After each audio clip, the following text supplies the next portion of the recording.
नमस्कार दोस्तों, मैं सुशील कुमार सिंह और आप देख रहे हैं संविधान तक।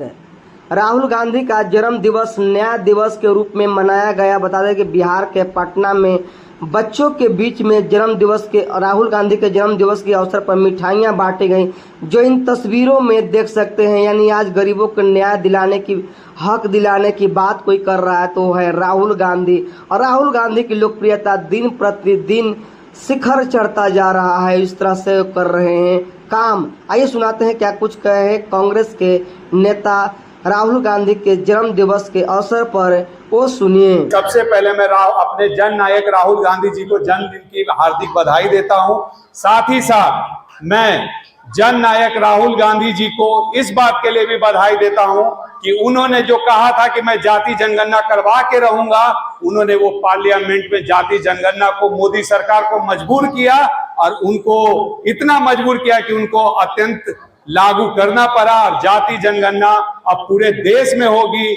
और जिस प्रकार कांग्रेस पार्टी ने जहां जहां मेरी सरकार है, तमिलनाडु, कर्नाटक, जहां जहां हमारी सरकार है, वहां हमने जाति जनगणना जिसकी जितनी आबादी उतनी उसकी भागीदारी के तहत हमने महिला हो या पिछड़ा हो, अति पिछड़ा हो, दलित हो, महादलित हो या माइनॉरिटीज के लोग हो, सभी को इक्वालिटी। आप पता कीजिए, कर्नाटक में, तमिलनाडु ने हम लोगों ने आरक्षण दिया है और उसको पहले ही कैबिनेट में पास करके उसको इम्प्लीमेंट किया है। और लोगों तक जितनी भी अपनी सुविधाएं होती हैं, जैसे गैस सिलेंडर हम लोग कर्नाटक में 500 में दे रहे हैं, जैसे तमिलनाडु में हम लोग गैस सिलेंडर 500 रुपए में दे रहे हैं। इसी प्रकार वहां की महिला, जैसे झारखंड में हमारी सरकार बनी, गठबंधन सरकार, हम वहां पे महिला योजना, माँ बहन योजना के तहत 2500 डायरेक्ट हर महिला के अकाउंट में, उनके अकाउंट में दे रहे हैं। और मैं आप लोगों को इस मन से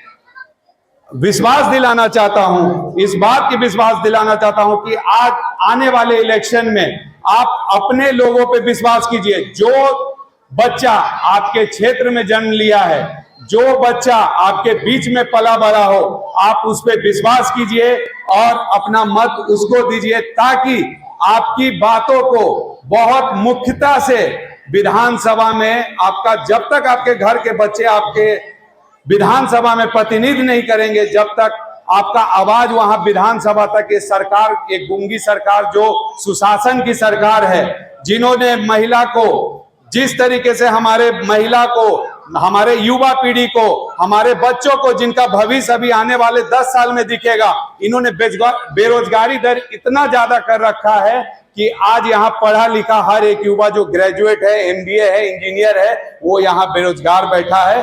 और माँ बाप ने बहुत आशा के साथ उसको पढ़ाया है, उस पर खर्च किया है। बहुत सारे माँ बाप ऐसे होंगे जिन्होंने लोन लिया होगा, लोन लेकर बच्चों को पढ़ाया होगा, और आज उनका बेटा दर दर भटक रहा है। आज हम इस बात की, मुझे कुम्हरार विधानसभा में बहुत दुख होता है कि हमारे बच्चे गली गली के वो जो ओट बने रहते हैं, ओट पे बैठा रहता है।